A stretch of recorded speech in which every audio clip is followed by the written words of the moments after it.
चलिए, कल हम लोगों ने है ना लास्ट क्लास में जो डिस्कशन किया था, किलेटरिंग वाला ये केस हो गया था, ठीक है। NIDMG2 तक डिस्कस कर लिया था। NIDMG2 के बाद आगे के जो पॉइंट्स हैं या क्लासिफिकेशन ऑफ लिगेंड है उसमें आगे के पॉइंट्स पे डिस्कस करेंगे। अभी एक वो मेल्टिंग पॉइंट का ऑर्डर लिखाया था उस दिन, आपको कुछ गड़बड़ है क्या कि उसमें? एक बच्चा आया था मेरे पास शायद लेकर, देख लो एक बार, चेक कर लेते। करा नहीं था, उसको निकाल लो एक बार। मेल्टिंग पॉइंट वाला जो ऑर्डर लिखाया था पी ब्लॉक में ना, अभी एक बच्चा लेके आया था मेरे पास, इसलिए मेरे उसमें ग्रुप 15 देखिएगा, ग्रुप 15, 16, 17 के हाइड्राइड्स का ऑर्डर लिखाया गया था आपको। हाइड्राइड्स में जो ग्रुप 15 है उसमें NH3 और SbH3 का जो ऑर्डर है ना, वो उल्टा करना था। मैंने शायद बोला तो था क्लास में कि लास्ट के 15 और 17 के लास्ट के दो के ऑर्डर मैंने बोला था आपको फ्लिप करना है, तो शायद 17 तो हमने फ्लिप कर दिया था वहां पर, 15 को फ्लिप नहीं किया था। तो NH3 और SbH3 का ऑर्डर जो है चेंज हो गया ना, NH3 का मेल्टिंग पॉइंट ज्यादा होगा, SbH3 का कम होगा। बॉइलिंग, ये जो ऑर्डर लिखा है ये किसका? बॉइलिंग पॉइंट का। और मैंने बोला था आपको कि बॉइलिंग और मेल्टिंग में 15 और 17 में लास्ट के दो ऑर्डर जो है वो फ्लिप हो जाएंगे, तो फ्लिप कर लेना उसको, है ना। 17 वाला तो फ्लिप कर रखा है हमने। 17 में तो HF ज्यादा पे होता है, बॉइलिंग पे HI कम पे होता है, तो वो तो ऑलरेडी फ्लिप है, पर शायद इसका फ्लिप नहीं किया था, तो अभी एक बच्चा लेके आया था, इसलिए मेरे को है ना, मैं करवा दे रहा हूँ आपको करेक्ट, उसको कर लेना, ठीक है। NH3 ज्यादा पे और SbH3 कम पे, ये ऑर्डर बनेगा। चलिए आगे बात करते हैं। कल आपको जो किलेट लिगेंड वाला पॉइंट लिखा दिया था, उसके बाद क्लासिफिकेशन में कुछ सेकंड पॉइंट आता है, एक और टाइप का क्लासिफिकेशन चलता है, तो उसको देख लेते हैं। Type of, based on type of coordinate bond, based on type of coordinate bond between central metal ion and ligand, based on type of coordinate bond between central metal ion and ligand. सबसे पहला type जो इसमें आता है बेटा, normal ligand, या फिर जिनको क्या बोला जाता है बेटा, क्लासिकल लिगेंड बोला जाता है। तो नॉर्मल और क्लासिकल लिगेंड, देखिए डेफिनेशन या इसके टाइप के बारे में बात करते हैं, ध्यान सुनना है ना। एक मेटल है, एक लिगेंड है, कंडीशन समझिएगा। तीन कैटेगरी आएंगी इसमें वन बाय वन, जिसमें सिनर्जिक बॉन्डिंग वगैरह के बारे में डिस्कशन करना होता है हमें। मेटल है, लिगेंड है बेटा। लिगेंड का काम क्या होता है? देने का, और मेटल का काम क्या होता है? लेने का। अगर कोई लिगेंड दे रहा है और मेटल ले रहा है, तो ये मेटल और लिगेंड के बीच में कैसा बॉन्ड बन रहा है बेटा? पहला बॉन्ड। पहला बॉन्ड हमेशा क्या कहलाएगा? सिग्मा। और सिग्मा बॉन्ड में लिगेंड किसकी तरह काम कर रहा है बेटा? डोनर। और मेटल किसकी तरह काम कर रहा है? एक्सेप्टर। तो ये एक नॉर्मल बिहेवियर है, लिगेंड को यही करना ही चाहिए। लिगेंड बना ही इसीलिए कि लिगेंड अपना लोन पेयर दे और मेटल उसका लोन पेयर ले।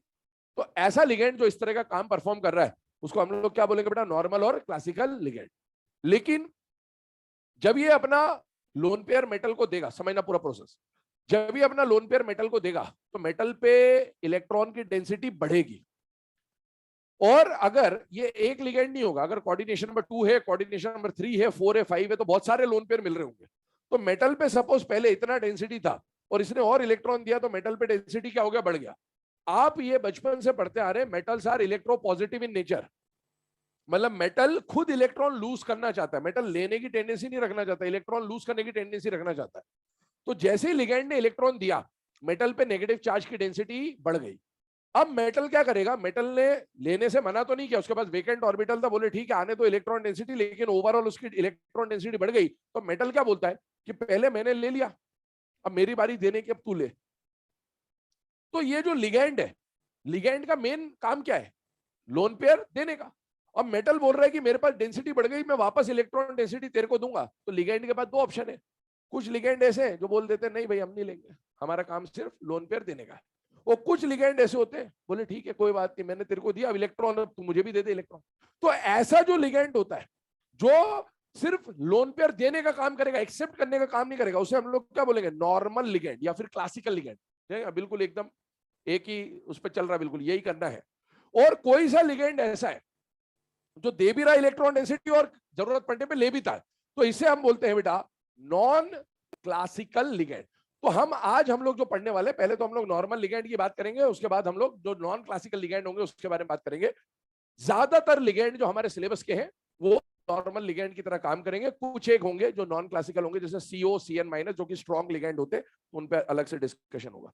सबसे पहले नॉर्मल और क्लासिकल लिगैंड डेफिनेशन बोल रहा हूं, लिखिएगा। दोज लिगैंड्स दोज लिगैंड्स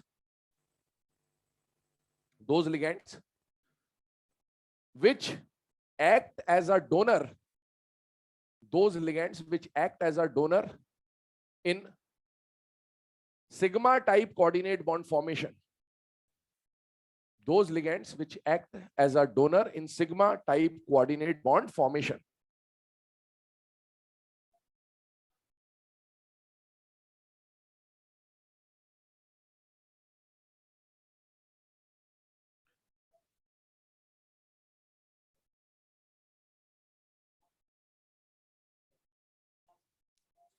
चलिए, इसका रिप्रेजेंटेशन बेटा आपके सामने बना हुआ है। तो रिप्रेजेंटेशन में आप देखें, लिगैंड लोन पेयर दे रहा है, मेटल लोन पे ले रहा है, और दोनों के बीच में पहला बॉन्ड कौन सा बन रहा है बेटा? Sigma type. और इसमें ligand is acting as a donor, metal is acting as an acceptor. ये नॉर्मल काम है, नॉर्मल बिहेवियर है, इसलिए ऐसे लिगैंड्स को नॉर्मल लिगैंड या फिर क्लासिकल लिगैंड बोला जाता है। तो ज्यादातर जो लिगैंड्स हमने पढ़े हैं वो इसी कैटेगरी में आते हैं। तो आपको अलग से कोई एग्जांपल याद नहीं करना, आपको नॉन क्लासिकल जो बताए जाएंगे उसके 2 एग्जांपल याद रखने, CO CN होते हैं, बाकी सब क्लासिकल ट्रीट करते हुए आप चलेंगे।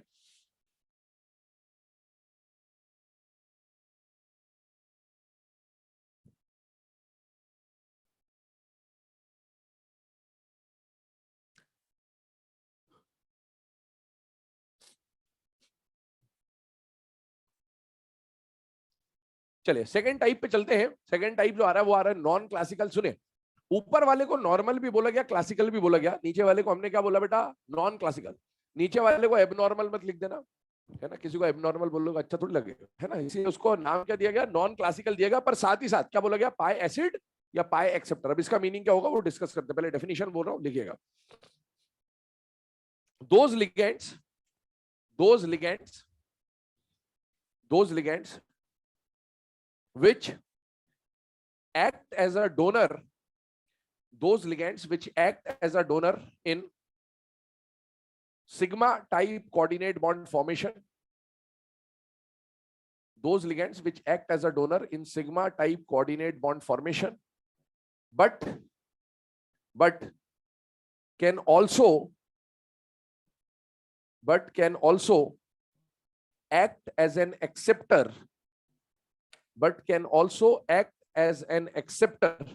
in pi type coordinate bond formation but can also act as an acceptor in pi type coordinate bond formation।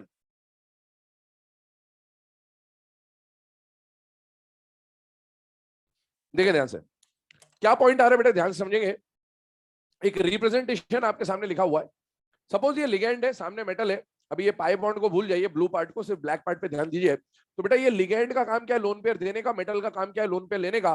तो यहाँ पर इन दोनों के बीच में पहला बॉन्ड बना, कौन सा बना बेटा? सिग्मा टाइप का कोऑर्डिनेट बॉन्ड बना, जहां पर ये डोनर है और ये क्या है बेटा? एक्सेप्टर।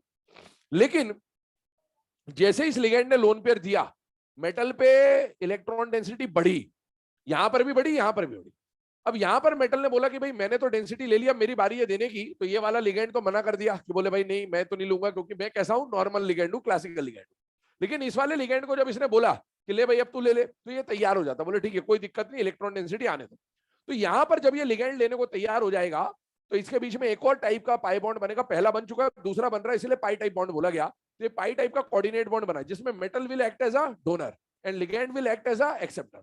और ऐसे लिगैंड को हम लोग क्या बोल रहे हैं बेटा? Non classical. साथ ही साथ पाई बॉन्ड में ये जो लिगैंड है ये किसकी तरह काम कर रहा है? एक्सेप्टर।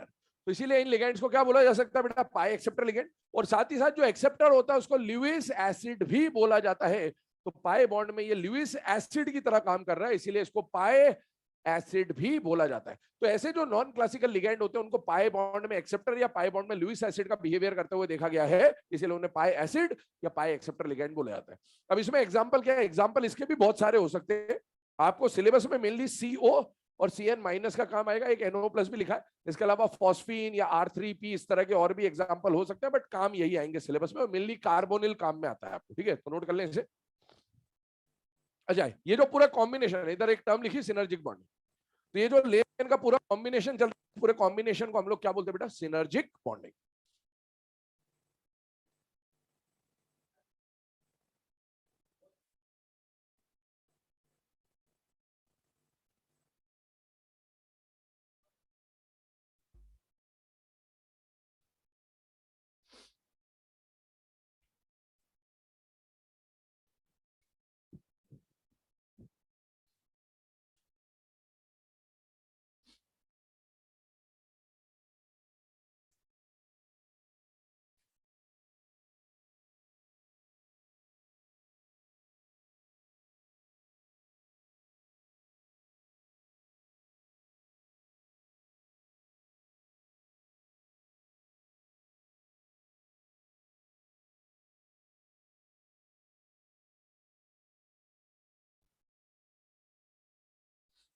चले है ना? ये जो केस अभी आपके सामने लिखा हुआ है, इसका एक एग्जांपल हमें पढ़ना। अभी एक थर्ड टाइप का और लिगेंड आएगा, अभी सुन लेना, मैंने उसके बारे में नाम मेंशन कर दे रहा हूं, पर उसको समझेंगे बाद में, पहले बीच में कुछ समझेंगे। इस लिगेंड को आप देखिए, तो इस लिगेंड को क्या बोला जाएगा बेटा? सिग्मा डोनर पाई एक्सेप्टर। क्या बोलेंगे? पाई एक्सेप्टर। अभी एक आगे आएगा पाई डोनर पाई एक्सेप्टर। क्या आएगा? तो वो अभी हम डिस्कस करेंगे थोड़ी देर के बाद, बट आपको बता दिया, वो जो पाई डोनर पाई एक्सेप्टर आएगा, उसमें भी जो लिगेंड आएंगे वो भी पाई बॉन्ड में एक्सेप्टर की तरह काम करेंगे। और अगर लिगेंड देने के साथ साथ लेने का काम करे, जो कि वहां भी करेगा, तो वो कैसा लिगेंड माना जाएगा? Non classical. तो अभी नॉन क्लासिकल का एक और टाइप आएगा, बट उससे पहले इससे रिलेटेड कुछ पॉइंट हमें यहां पर समझना है। सिनर्जिक बॉन्डिंग का क्वेश्चन आता है एग्जाम में, आपने कई बार पेपर में ऐसे क्वेश्चन देखे होंगे कि मेटल कार्बन का strength, MC bond strength, bond stability, bond energy, या सीओ कार्बोनिल का सीओ का बॉन्ड स्ट्रेंथ, स्टेबिलिटी, एनर्जी का क्वेश्चन आता है। तो वो टॉपिक अभी हम समझने वाले हैं। मेटल कार्बोनिल्स, पहले मैं स्टेटमेंट लिखवा दे रहा हूं आपको, लिखते जाइएगा, फिर उसको डिस्कस करते हैं वन बाय वन। लिखिएगा, in metal carbonyls, in metal carbonyls, in metal carbonyls, CO ligand donates, CO ligands donate lone pair, CO ligands donate lone pair to central metal, CO ligands donate lone pair to central metal, due to which electron density, on central metal increases, due to which electron density on central metal increases।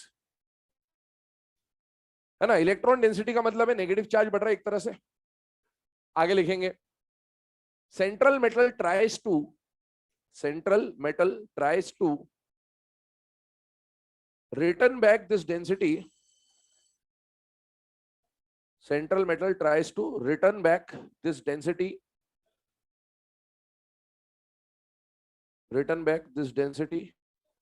to CO ligand through synergic bonding, return back to CO ligand through synergic bonding, this electron density enters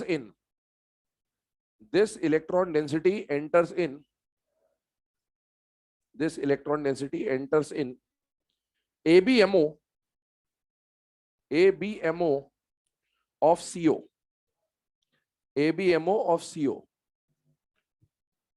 due to which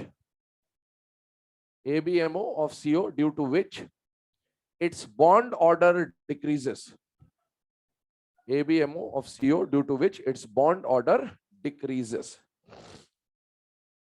चलिए, अब यहां पर ध्यान देंगे, ये जो statement अभी आपको लिखाया गया, इसको डिस्कस कर रहे हैं हम लोग वन बाय वन। एक मेटल कार्बोनिल का है ना जनरल स्ट्रक्चर आपके सामने बना हुआ है कि मेटल कार्बोनिल में मेटल के साथ कौन जुड़ा हुआ है बेटा? कार्बोनिल जुड़ा है। अब तीन केसेस आपके सामने रिप्रेजेंटेड है कि मेटल के साथ तीन तरह के कार्बोनिल्स आपको दिख रहे हैं, पर मेटल के पास जनरली आप जानते हैं मेटल इलेक्ट्रोपॉजिटिव नेचर का होता है, तो मेटल पे जनरली कौन सा चार्ज आएगा बेटा? पॉजिटिव। तीन केसेस समझते हुए चलिएगा। दूसरा, कई बार मेटल के ऊपर जीरो चार्ज आएगा। आप रेडॉक्स में एक क्वेश्चन आता है आपके पास NiCO4, जिसका ऑक्सीडेशन स्टेट पूछता है, तो वहां पर निकल का ऑक्सीडेशन स्टेट कितना आता है? जीरो। और तीसरा जो आपके सामने लिखा हुआ है, वहां पर मेटल पे क्या आ रहा है बेटा? Negative charge. जनरली मेटल्स पे नेगेटिव चार्ज नहीं आता है, लेकिन कॉम्प्लेक्स कंपाउंड्स में, खासकर कार्बोनिल्स में या साइनाइड्स में, मेटल के ऊपर क्या देखा जाता है बेटा, नेगेटिव चार्ज भी देखा जाता है। अब क्या होने वाला है कि ये जो मेटल है तीनों, इनमें से जो पहला वाला मेटल है इसके पास डेंसिटी सबसे कम होगी बेटे, न्यूट्रल वाले की डेंसिटी थोड़ी सी ज्यादा होगी, और नेगेटिव वाले की डेंसिटी और भी ज्यादा होगी, क्योंकि आपको समझ में आ रहा है उसके ऊपर कौन सा चार्ज है, नेगेटिव। अब क्या हुआ, इस सीओ ने इलेक्ट्रॉन डेंसिटी दी किसको, मेटल को, किसके थ्रू दी बेटा, सिग्मा बॉन्ड के थ्रू दी। इसी तरह से इस सीओ ने इलेक्ट्रॉन डेंसिटी दी मेटल को, कैसे दी बेटा, सिग्मा बॉन्ड के थ्रू दी। और इस सीओ ने भी इलेक्ट्रॉन डेंसिटी दी मेटल को, कैसे दी बेटा, सिग्मा बॉन्ड दी। जैसे ही सीओ ने इलेक्ट्रॉन डेंसिटी मेटल को दी, मेटल पे इलेक्ट्रॉन डेंसिटी क्या हो जाएगी, बढ़ जाएगी। अब मेटल पे जो इलेक्ट्रॉन डेंसिटी बढ़ी, सपोज उसको हमने थोड़ा सा ऐसा बढ़ा दिया, यहां पर भी इलेक्ट्रॉन डेंसिटी थोड़ा सा बढ़ा दिया, और यहां पर भी इलेक्ट्रॉन डेंसिटी हमने थोड़ा सा बढ़ा दिया, लेकिन अभी भी कंडीशन वही है जो कंडीशन पहले थी, कि तीनों में से थर्ड वाले मेटल के पास इलेक्ट्रॉन डेंसिटी सबसे ज्यादा होगी। अब मेटल के पास क्योंकि डेंसिटी बढ़ गई है, मेटल वो डेंसिटी वापस देना चाहता है, लेकिन बात ये आती है कि कुछ लिगेंड तो ऐसे होते हैं जो उस इलेक्ट्रॉन डेंसिटी को लेने से मना कर देंगे, और कुछ लिगेंड्स ऐसे होते हैं इलेक्ट्रॉन डेंसिटी को लेने के लिए तैयार होंगे। तो सीओ नॉन क्लासिकल टाइप का है, और इसीलिए इलेक्ट्रॉन डेंसिटी लेने के लिए तैयार हो जाएगा। अब सीओ जब इलेक्ट्रॉन डेंसिटी लेने को तैयार हो गया, तो आपको खुद समझ में आना चाहिए बेटे कि तीनों देना तो चाहेंगे, लेकिन इस मेटल के पास डेंसिटी ही कम है, तो ये जो डेंसिटी रिवर्ट बैक करेगा वो डेंसिटी क्या होगी बेटा, कम। यहां पर जो डेंसिटी रिवर्ट बैक होगी वो क्या होगी, ज्यादा। और यहां पर जो डेंसिटी रिवर्ट बैक होगी वो क्या होगी बेटा, और भी ज्यादा। और इन तीनों में जब ये डेंसिटी रिवर्ट बैक कर रहा होगा, तो कौन से बॉन्ड का फॉर्मेशन हो रहा है, पाए बॉन्ड का फॉर्मेशन हो रहा है। लेकिन तीनों में आप देख सकते हैं डबल बॉन्ड कैरेक्टर आ रहा है, लेकिन सबसे ज्यादा डबल बॉन्ड कैरेक्टर किसमें आएगा बेटा, थर्ड वाले पे। और इसके थ्रू आपसे पूछा जाएगा कि कहां पर मेटल कार्बन का बॉन्ड स्ट्रेंथ ज्यादा है, तो आप समझ सकते हैं यहां पर भी डबल बॉन्ड कैरेक्टर, वहां भी डबल बॉन्ड कैरेक्टर, वहां भी डबल बॉन्ड कैरेक्टर, लेकिन तीसरे वाले का मेटल कार्बन का बॉन्ड स्ट्रेंथ क्या होगा, सबसे ज्यादा। या फिर आप ऐसा बोल सकते हैं कि इसका पार्शियल डबल बॉन्ड कैरेक्टर या डबल बॉन्ड कैरेक्टर क्या होगा, सबसे ज्यादा। अगर किसी का बॉन्ड ऑर्डर बढ़ता है, एमओटी पे जाइए, bond order directly proportional to bond strength, bond stability, bond energy, and inversely proportional to bond length. तो अगर इसका बॉन्ड ऑर्डर ज्यादा है, तो यहां पर मेटल कार्बन का bond strength, bond stability, bond energy तीनों ज्यादा, और बॉन्ड लेंथ कम। तो ये क्वेश्चन आपसे पूछे जाते हैं। तो अभी जो स्टेटमेंट लिखाया, पहले आप उसके साथ साथ ये तो बना ले, और यहां पर मैं एक है ना चार्ट टाइप का बना रहा हूं, उसको देखते हैं फिर डिस्कस करते हैं।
हाँ, ये लिख लेना बेटा, जो पॉइंट मेंशन है इसको एज इट इज लिख लें आप पहले।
चलो बेटा ना, हम यहाँ पर ध्यान देंगे। ये जो अभी आपको स्टेटमेंट्स लिखाए गए हैं, उन स्टेटमेंट को समझने की कोशिश कर रहे हैं। आपको बोला मैंने कि जो पैराग्राफ हमने लिखा उसमें देखिए, सबसे पहले मेटल पे नेगेटिव चार्ज जितना ज्यादा होगा, ध्यान से देखना, negative charge on central metal जितना ज्यादा होगा, उतना ज्यादा मेटल इलेक्ट्रॉन डेंसिटी किसको देने की कोशिश करेगा बेटा? सीओ को। तो electron density shifted from central metal to ligand through synergic bonding भी क्या हो जाएगी बेटा? ज्यादा। जितना ज्यादा मेटल पे नेगेटिव चार्ज, शिफ्टिंग क्या होगी बेटा? उतनी ज्यादा। जितनी ज्यादा शिफ्टिंग हुई, क्या मेटल कार्बन का bond order, double bond double bond double bond, लेकिन तीनों में से सबसे ज्यादा डबल बॉन्ड कैरेक्टर किसका होगा बेटा? थर्ड वाले का। तो यहाँ बॉन्ड ऑर्डर मेटल कार्बन का क्या आएगा? सबसे ज्यादा। अगर मेटल कार्बन का बॉन्ड ऑर्डर ज्यादा, तो आप जानते हैं bond order directly proportional to bond strength, bond stability, bond energy and inversely proportional to bond length. ये आ जाएगा कंडीशन। अब आइए सीओ की तरफ, ध्यान सुनना। ये जो इलेक्ट्रॉन डेंसिटी मेटल से सीओ की तरफ जा रही है, सीओ का बॉन्ड ऑर्डर, इधर देखिए, सीओ का CN माइनस भी आप लेते हैं यहां पर, इनमें कितने इलेक्ट्रॉन है बेटा? 14। और एमओटी सोचिए तो 14 इलेक्ट्रॉन का बॉन्ड ऑर्डर कितना होता है? 3। अब जब मेटल इलेक्ट्रॉन देगा, तो वो जो इलेक्ट्रॉन मेटल की तरफ से आ रहा है वो 14 से ज्यादा बढ़ेगा। मतलब 14 तो है, अब मेटल ने और इलेक्ट्रॉन दिया, तो मेटल जितनी ज्यादा डेंसिटी देगा तो हम क्या बोलेंगे? 15th इलेक्ट्रॉन आ गया, 16th आ गया, 17th आ गया। मतलब मेटल जितनी डेंसिटी देगा उतने एक्स्ट्रा इलेक्ट्रॉन आ रहे हैं।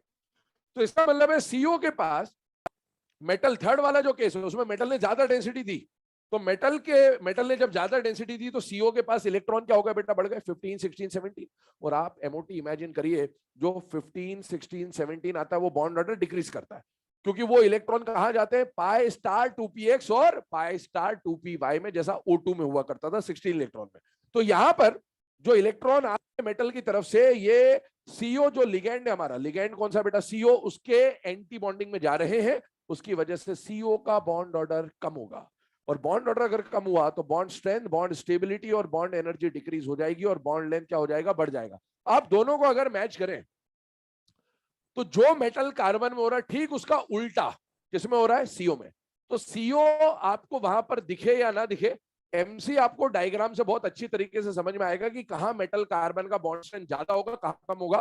तो आपको अगर सीओ का क्वेश्चन भी पूछा गया, तो आप सीओ के क्वेश्चन को किसमें कन्वर्ट कर ले? एमसी में। जैसे बोला कि कहां पर सीओ का बॉन्ड ऑर्डर ज्यादा है, तो आप उसको ऐसा कर दें कि कहां एमसी का बॉन्ड ऑर्डर कम है, और फिर उससे आप वहां पर पहुंच जाएंगे कि नेगेटिव चार्ज ज्यादा चाहिए या कम चाहिए, उससे आपको समझ में आ जाएगा। तो पहले इसको नोट करें, क्वेश्चन देखते हैं एक दो इसके ऊपर।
चलो बेटा ना, अब इस पे दो क्वेश्चन फ्रेम कर दे रहे।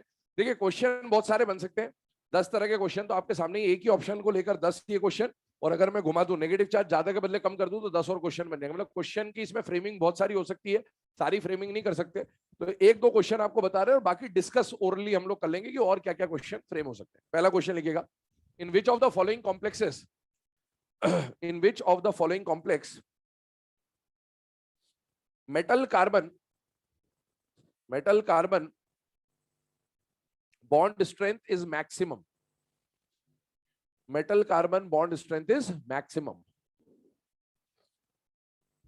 तो देख ले यहां पर, भाई मेटल कार्बन के बारे में देखा, इधर देखें, मेटल कार्बन का क्या चाहिए बेटा? बॉन्ड स्ट्रेंथ ज्यादा चाहिए, मैक्सिमम चाहिए। और मेटल कार्बन का बॉन्ड स्ट्रेंथ ज्यादा कब होगा? जब मेटल के ऊपर नेगेटिव चार्ज क्या होगा? ज्यादा। और इन तीनों ऑप्शंस में अगर आप देखें, तो यहाँ -1 है, यहाँ 0 है, यहाँ +1 है। एक बात समझना, CO खुद तो न्यूट्रल लिगेंड है, तो जो भी चार्ज होगा वो किसकी वजह से होगा, मेटल। तो इस मेटल पे सबसे ज्यादा नेगेटिव चार्ज, और इसीलिए यहाँ पर मेटल कार्बन का बॉन्ड स्ट्रेंथ क्या मिलेगा बेटा, सबसे ज्यादा मिलेगा, मैक्सिमम मिलेगा। अब एक बात समझिए, इसी फर्स्ट ऑप्शन को सही रखते हुए, है ना, इसी फर्स्ट ऑप्शन को सही रखते हुए 10 क्वेश्चन फ्रेम हो सकते हैं जो आपके सामने लिखे हुए हैं। तो क्वेश्चन इमेजिन कर लीजिए जरा क्या क्या आएगा। पहले हम मेटल कार्बन के रिस्पेक्ट में बात कर लेते हैं। फर्स्ट ऑप्शन सही रखना है। अगर नेगेटिव चार्ज ज्यादा है तो क्वेश्चन क्या बना, देखिए, in which of the following complex metal carbon bond order is maximum, metal carbon bond strength is maximum. First को ही आंसर रखना है। तो क्या क्या क्वेश्चन बन रहे हैं, metal carbon bond stability is maximum, metal carbon bond energy is maximum, metal carbon bond length is minimum. और अभी फर्स्ट को ही सही रखना है, लेकिन अब एमसी के बदले सीओ की बात हो रही है उसी में। तो in which of the following complex C O bond order is minimum, CO bond strength, bond length, bond strength, bond stability, bond energy is minimum, and CO bond length is maximum. इन सभी के आंसर कौन है बेटा, first. अब by chance आपको third option बनाना है correct, तो अब क्या होगा बताइए, MC के लिए क्या बोलेगा, bond order minimum, bond strength, bond stability, bond energy minimum, bond length maximum. और CO के लिए वही, थर्ड को अगर ऑप्शन सही बनाना तो bond order maximum, bond strength, bond stability, bond energy maximum and bond length minimum. तो ये सारे क्वेश्चन फ्रेम हो सकते हैं, पर सारे लिखा पाना पॉसिबल नहीं है, इसीलिए एक दो क्वेश्चन आपको लिखा दिया जा रहा है। सेकंड क्वेश्चन लिख लीजिएगा, in which of the following complex, in which of the following complex CO bond length is minimum, CO bond length is minimum. अब CO पूछा है तो CO से सॉल्व ना करके MC पे जाए। CO का बॉन्ड लेंथ मिनिमम होना चाहिए, मतलब मेटल कार्बन का बॉन्ड लेंथ मैक्सिमम।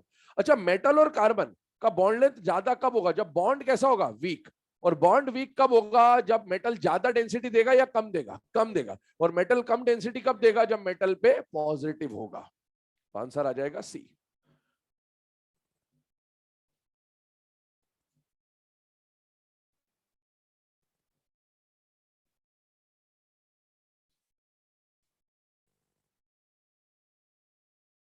चलिए बेटा, है ना, ये तो जो सिनर्जिक बॉन्डिंग के बारे में पॉइंट समझना था उसके ऊपर बात हो गई। अब आते हैं थर्ड टाइप का, जो लास्ट टाइप का लिगैंड यहां पर आ रहा है, फिर उसके बाद वनर थ्योरी स्टार्ट करते हैं, pi donor and pi acceptor ligands के ऊपर। ठीक है, अब ध्यान सुनो। अभी आपके सामने मैंने बोला था कि क्लासिकल और non classical ligand. Classical ligand वो होते हैं जो सिर्फ देने का काम करेगा, और नॉन क्लासिकल वो होगा जो देने के साथ साथ जब मेटल पे डेंसिटी बढ़ेगी तो लेने का भी काम करेगा। तो अभी उसमें हम लोगों ने जो COCN पढ़ा, ये वही थे नॉन क्लासिकल, लेकिन अब नॉन क्लासिकल में भी एक और पॉइंट आ रहा है, जिसमें मैंने बोला था पाई डोनर पाई एक्सेप्टर लिगैंड की बात हो रही होगी। पहले डेफिनेशन बोल दे रहा हूं, लिखिएगा। those ligands those ligands which donate those ligands which donate pi electrons those ligands which donate pi electrons for sigma type coordinate bond formation, those ligands which donate pi electrons for sigma type coordinate bond formation, but can also act as an acceptor but can also act as an acceptor in pi type coordinate bond formation, but can also act as an acceptor in pi type coordinate bond formation, but can also act as an acceptor in pi type coordinate bond formation। ठीक है, representation ऊपर बना हुआ है, पहले उसको बना ले आप, फिर डिस्कस करते हैं क्या पॉइंट है इसमें।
चलिए बेटा ना, अभी ये जो डेफिनेशन आपको लिखाई गई है उस डेफिनेशन को पहले डिस्कस कर रहे हैं हम लोग, समझिएगा क्या है डेफिनेशन।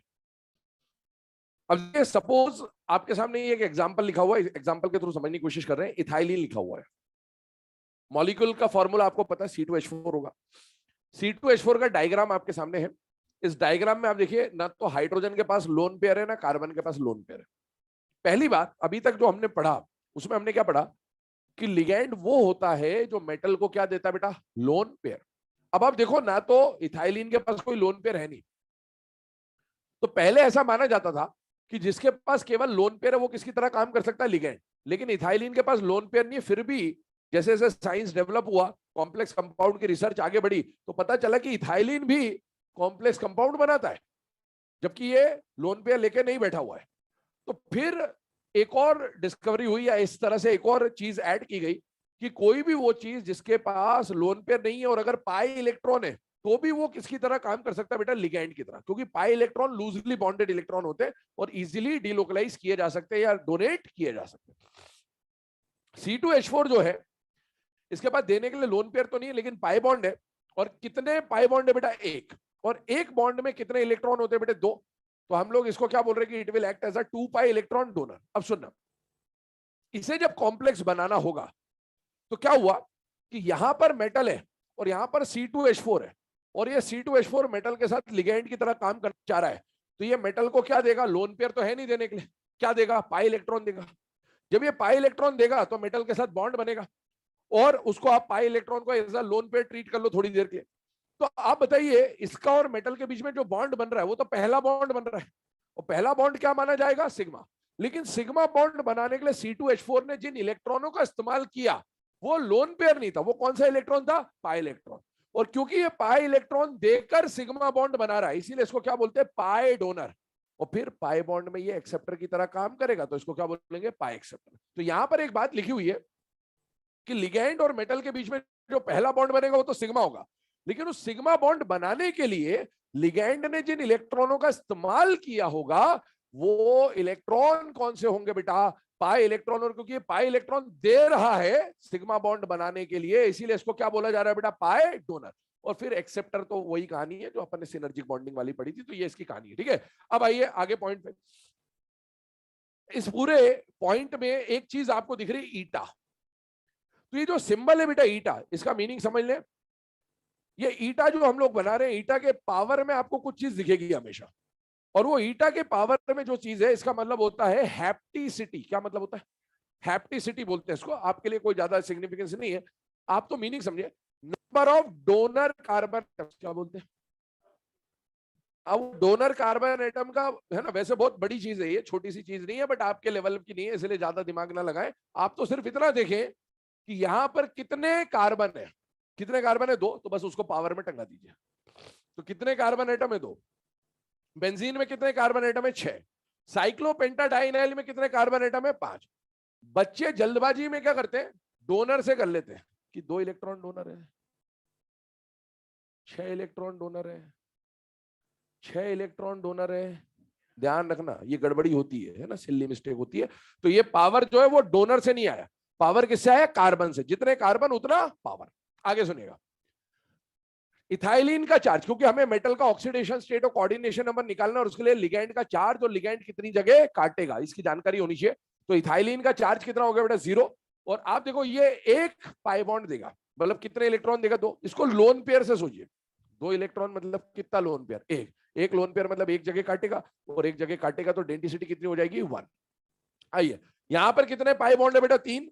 3 पाई बॉन्ड मतलब कितने इलेक्ट्रॉन होंगे, 6। चार्ज तो बेंजीन पे आप जानते हैं कितना होगा बेटा, 0। और 6 इलेक्ट्रॉन देने का मतलब है 3 लोन पेयर दिए, और 3 लोन पेयर दिए मतलब कितनी जगह काटेगा, 3। तो डेंसिटी क्या हो जाएगी, 3। साइक्लोपेंटाडाइनाइल, आई होप ये मॉलिक्यूल आपने हकल्स रूल 4n+2 जब आप पढ़ते हैं तो बहुत है ना, दे रखा है एनसीईआरटी में भी, इंपॉर्टेंट एग्जांपल है। C5H5-1 को क्या बोलते हैं, साइक्लोपेंटाडाइनाइल आयन बोला जाता है। इसका चार्ज आपको दिख रहा है यहां पर क्लियरली कितना बेटा, -1।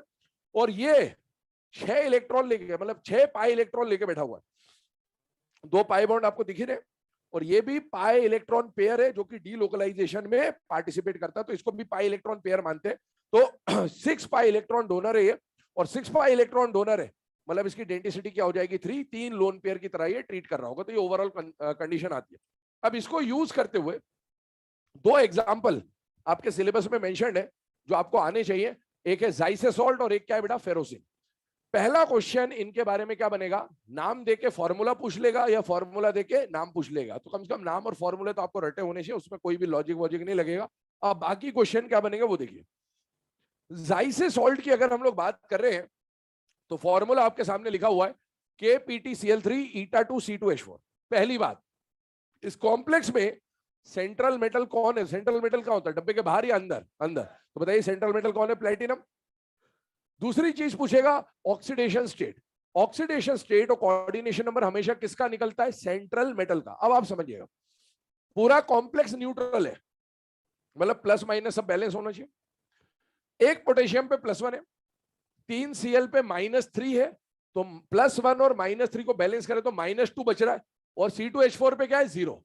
तो ओवरऑल -2 है, उस -2 को बैलेंस करने के लिए प्लेटिनम पे क्या आना चाहिए बेटा? +2। तो प्लेटिनम पे कितना चार्ज आ रहा होगा? +2। समझ में आता है ये? ठीक है, नहीं तो सदाबहार मेथड है आपके पास, let the oxidation state of platinum be X। Solve करते रहिएगा आराम से। कोऑर्डिनेशन नंबर पे आइए। कोऑर्डिनेशन नंबर का मतलब है मेटल खुद को कितनी जगह कटवाएगा। काटने का काम कौन करेगा? लिगेंड। लिगेंड कहां होगा? डब्बे के बाहर या अंदर? अंदर। तो इसको तो भूल जाइए। अब एक Cl एक जगह काटेगा, तो 3Cl 3 जगह, और एक C2H4 एक जगह काटेगा। तो कुल मेटल को कितनी जगह काटा गया बेटा? 4। तो कोऑर्डिनेशन नंबर आ गया 4। आगे जाके सिलेबस में जब हम कोऑर्डिनेशन नंबर VBT पढ़ेंगे तो आपको ये बताया जाएगा कि कोऑर्डिनेशन नंबर 4 के 2 हाइब्रिडाइजेशन होते हैं, sp3 और dsp2। और sp3 का ज्योमेट्री टेट्राहेड्रल और dsp2 का ज्योमेट्री स्क्वायर प्लेनर। इसका हाइब्रिडाइजेशन esp2 स्क्वायर प्लेनर निकलेगा, क्योंकि आपको अगर कुछ याद हो थोड़ा बहुत तो 4D और 5D मेटल के साथ हर लिगेंड SFL होता है, तो ये इनर ऑर्बिटल बनाएगा तो dsp2 आएगा। खैर वो सब बात की बात है। अभी आप मान लें इसका स्क्वायर प्लेनर ज्योमेट्री आ रहा है। स्क्वायर प्लेनर होने का मतलब क्या है कि प्लेटिनम के साथ ये जो 4 चीजें हैं सारी एक प्लेन में होंगी और स्क्वायर के फॉर्म में होंगी। 3Cl ये प्लेन में आ गए स्क्वायर, और इसको भी प्लेन पे होना था। कैसे होना था? प्लेटिनम के साथ इस प्लेन पे 1 2 3 4 ऐसे। तो Cl Cl और Cl तो प्लेन पे है। C2H4 ऐसा नहीं है, C2H4 ऐसा है। अब बात यह आ रही है कि C2H4 ऐसा क्यों आएगा? क्योंकि C2H4 जो है वो पाई इलेक्ट्रॉन दे रहा है।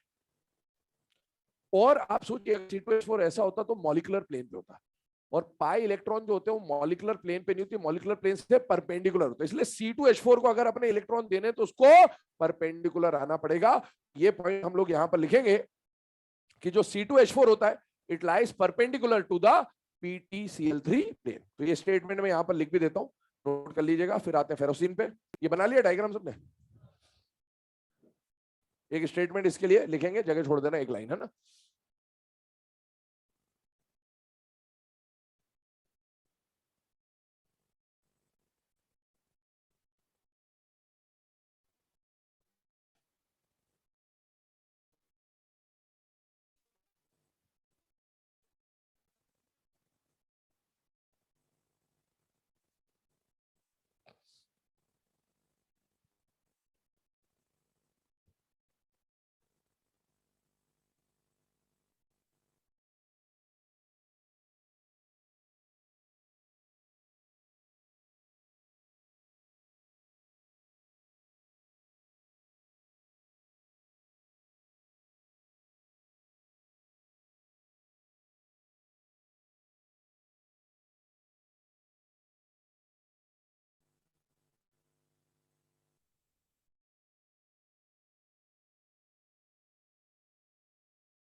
ठीक है, ये जो जाइसे सॉल्ट है उसका जो स्टेटमेंट है बोल दे रहा हूं, लिख लीजिएगा। इन जाइसे सॉल्ट,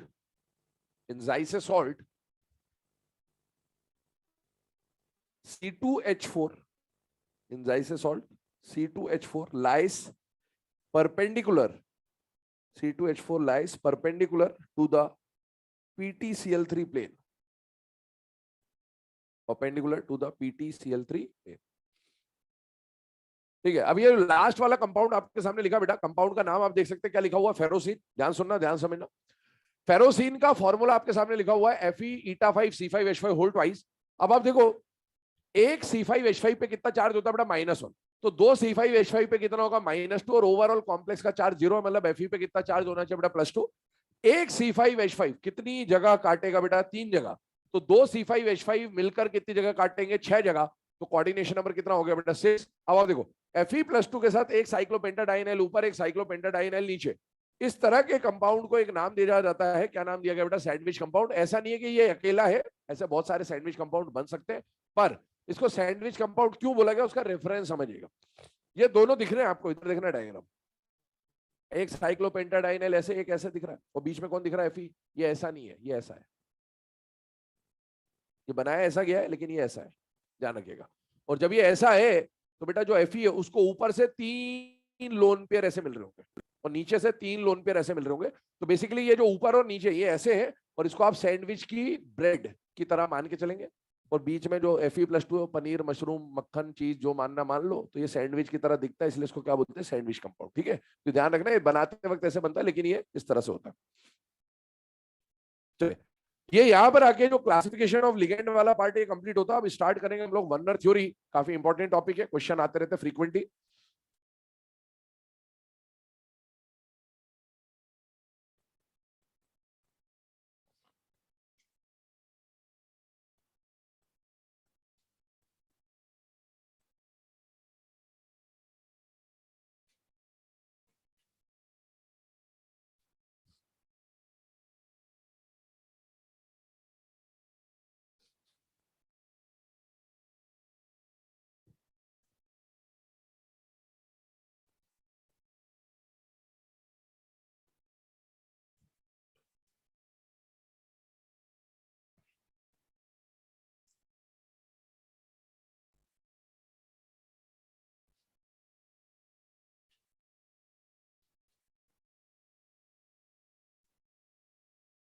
चले, वर्नर कोऑर्डिनेशन थ्योरी स्टार्ट करें बेटे।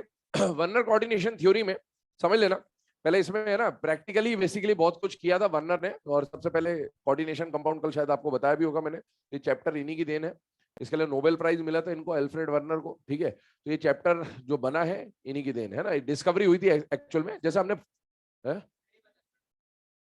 किसका क्या होना चाहिए?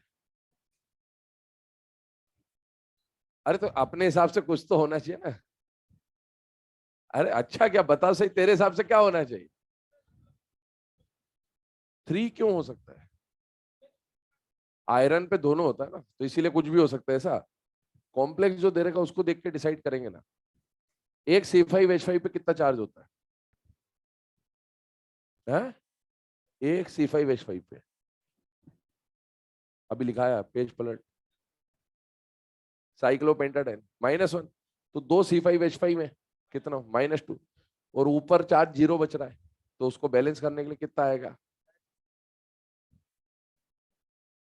मतलब +3 क्यों आना चाहिए? ठीक है, कोई बात नहीं, पता नहीं चला, हो जाता जीवन में, बहुत चीजों का पता नहीं चलता।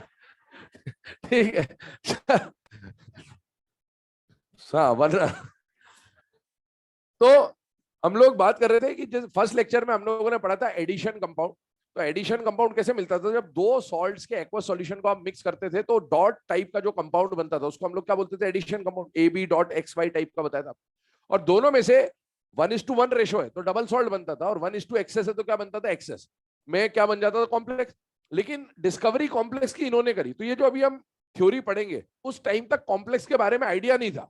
उस टाइम पर ऐसा माना जाता था कि अगर आपने दो सॉल्ट को मिक्स किया है, किसी भी रेशो में मिक्स किया है, तो वो क्या बनाएगा? डबल सॉल्ट बनाएगा, ऐसा माना जाता था। और अगर डबल सॉल्ट बनता है तो डिसोसिएशन कैसा होना चाहिए? 100% डिसोसिएशन। तो आपको अगर याद हो तो वर्नर थ्योरी में COCl3.6NH3 5NH3 वाले जो कंपाउंड होते हैं उसमें ऐसा मान के चला जाता था कि 3 क्लोराइड आयन मिलने चाहिए थे, लेकिन मिलते एक जगह 3 है, एक जगह 2 है, एक जगह 1 है, एक जगह 0 है। तो वो क्यों माना गया था ऐसा? क्योंकि पहले डबल सॉल्ट डिस्कवर्ड थे, और डबल सॉल्ट अगर डिस्कवर्ड थे तो 100% डिसोसिएशन होना चाहिए था, लेकिन जब 100% डिसोसिएशन नहीं हुआ तब जाके डिस्कवरी हुई किनकी बेटा? कॉम्प्लेक्स कंपाउंड्स की। ठीक है, तो पहले इसकी थ्योरी जो है वो लिख देते हैं, डिफरेंस पढ़ना होता है मेनली प्राइमरी सेकेंडरी वैलेंसी का। स्टेटमेंट बोल रहा हूं, लिखेगा पहला तो जनरली स्टेटमेंट है कोई, मतलब है ना, फिर डिफरेंस स्टार्ट करेंगे। लिखेगा according to Werner theory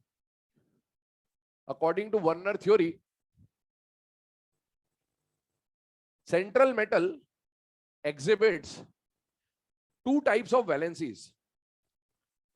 According to Werner theory, central metal exhibits two types of valencies: primary valency and secondary valency. है ना, दो तरह की वैलेंसी, और उनका नाम दिया था उन्होंने primary valency and secondary valency. अब ये जो प्राइमरी और सेकेंडरी वैलेंसी आपको लिखा है ना, दो कॉलम बना लीजिएगा, एक तरफ प्राइमरी वैलेंसी, एक तरफ सेकेंडरी वैलेंसी। डिफरेंस पढ़ने 6 पॉइंट्स लिखाए जाएंगे आपको।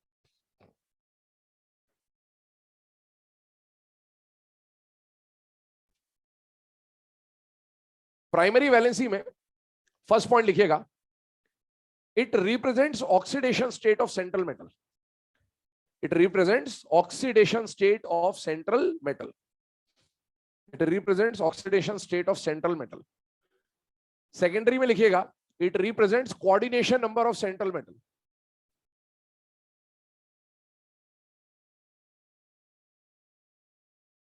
It represents coordination number of central metal.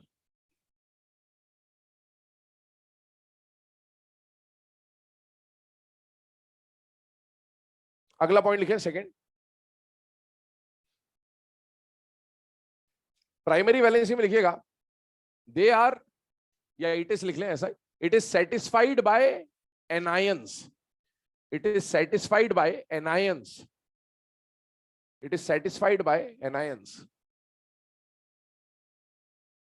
और सेकेंडरी वैलेंसी में लिखिएगा, it is satisfied by ligands. It is satisfied by ligands. अगला पॉइंट लिखिएगा प्राइमरी वैलेंसी में, इट इज आयोनाइजेबल।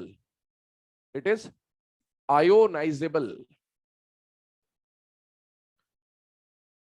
सेकेंडरी में लिखिएगा, it is non ionisable. It is non ionisable.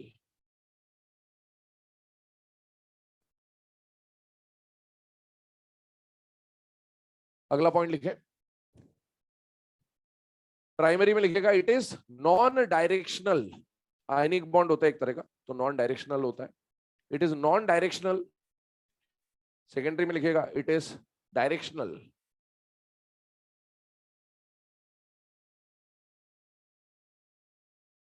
अगला point लिखे प्राइमरी में,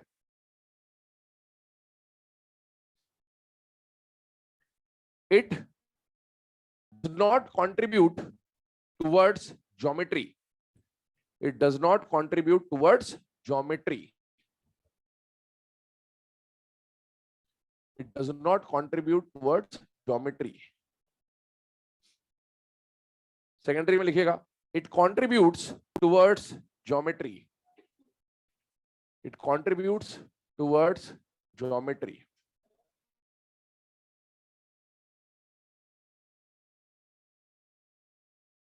और लास्ट पॉइंट लिखेंगे प्राइमरी में, it is represented by, it is represented by dotted lines, है ना, डॉट डॉट डॉट बना लेना basically. It is represented by dotted line. और सेकेंडरी में लिखिएगा, it is represented by solid line, है ना, कंटिन्यूअस लाइन बना लेना। It is represented by solid line, continuous line बना लीजिएगा। चले, अभी ये जो डिफरेंसेस आपको लिखाए गए हैं, इन डिफरेंसेस का मीनिंग समझिएगा पहले, वो समझा देते हैं, फिर टेबल कैसे क्या बनाना है उस पर देखते हैं। पहली बात, इस टॉपिक पे क्वेश्चन बहुत फ्रीक्वेंटली आते हैं, टॉपिक इंपॉर्टेंट तो है ही है, पर सिंपल टॉपिक है ना। इसमें बस मेन काम क्या होता है, आपको एग्जाम में वो जो अभी लिख के दिया ना मैंने, डॉट वाला फॉर्म, मतलब एडिशन कंपाउंड के फॉर्म में दिया AB.XY टाइप का, और उससे आपको डब्बे वाला फॉर्म बनाना आना चाहिए। अगर आपने डब्बे वाला फॉर्म बना लिया तो बाकी कुछ भी पूछे आप सॉल्व कर लेंगे, और अगर आपको डब्बे वाला फॉर्म बनाना नहीं आया फिर आप सॉल्व नहीं कर पाएंगे। यही दो बातें इसमें क्लियर।